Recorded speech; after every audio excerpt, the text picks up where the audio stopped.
Another day, another vlog. Hello Philippines and hello world. At heto nga at dumating na ang kaarawan ng aking mahal na ina. At dito nga namin isi-celebrate dito sa SM City, Nueva Ecija, Philippines. At nandito nga ang aking daddy, ang aking nanay, at ang aking kapatid na si Onat at ang kanyang asawa. Syempre hindi mawawala ang aking anak na si Rich Rowan. At heto nga at binigyan ko sila ng pang-shopping.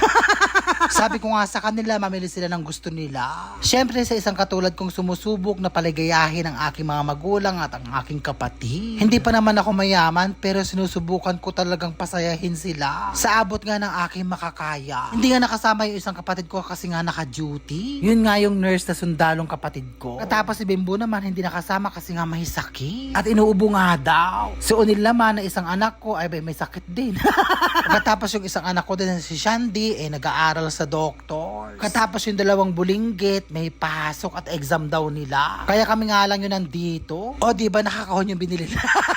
Abay expected ko nasa bag ng SM. Nakakaloka, ba't Abay sa SM Supermarket pala sila nagpunta at namili. Ang akala ko nga yung mga damit at sandals ang bibili nila. Diyos ko Lord, mga kaya nga hinayaan ko na lang sila. Abay mga gagamitin pala sa kusina. At heto nga at alauna na ng hapon at pupunta na kami sa kainan. Ang alam nga nila sa mga inasal kami kakain. Siyempre ambisyosa ako kaya susubukan ko na naman silang paligayahin. Ipapadanas at ipatitikim ko sa kanila yung natitikman namin ni Mara. Para masubukan naman nila. At hindi lang kami ni Mara yung nakakakain ng gano'n. Siyempre kailangan din nilang matikman. At heto na nga at nandito na nga kami. Ang akala nga nila sa mga inasal hindi. Magpakasosyal tayo ngayon. May pinag-ipunan ko ito para sa inyo. So ayan nga at nandito na kami. Abay gutom na rin ako at si Marong gutom na din. At hindi pa nga ako kumakain. At heto nga at naghahanap na kami na mapapwestuhan. Mabuti na nga lang at hindi maraming tao. Kasi pag nagpupunta kami ni Maron dito, napakadaming tao at punong-puno. Heto na nga at dumating na ang pagkain ni Rich Rowan. O diba, pak na pak sosyal. Akala ko nga hindi pa kumakain kasi nga hindi ko pa in-orderan ng una. Aba, isang order din pala sa kanya. Kaya nagpahabol pa nga ako ng order para sa aking anak na si Rich Rowan. So heto na nga at dumating na lahat ng order namin. Ang pinili nga ng aking daddy ay ang beef steak. O diba, pak na pak, napakasarap niyan. Pagkatapos ang order ni nanay, ni Onad at saka ni Desa ay yung baby back ribs at saka yung manok. Total birthday mo naman nanay, magkamay ka na.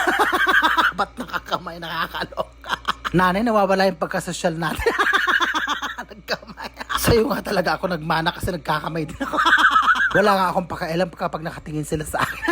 Ayun nga at mag-enjoy kayo. Abay, ubusin nyo lahat yan at napakamahal yan.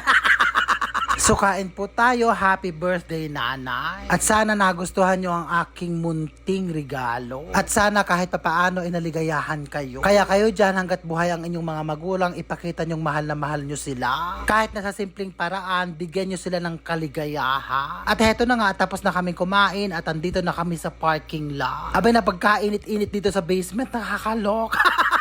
At sasama nga kami ni Maron sa Lupao. Ito naman yung regalo ko sa kanya kasi nga tapos na ang kanilang exam. Itong anak ko na ito gustong pumupunta ng Lupao. Kaya pinagbigyan ko na rin siya para makauwi kaming dalawa. So 2 araw nga kami magbabakasyon ng aking anak. O paano yan? Hanggang sa muli, I love you all and I thank you. Happy birthday, nanay.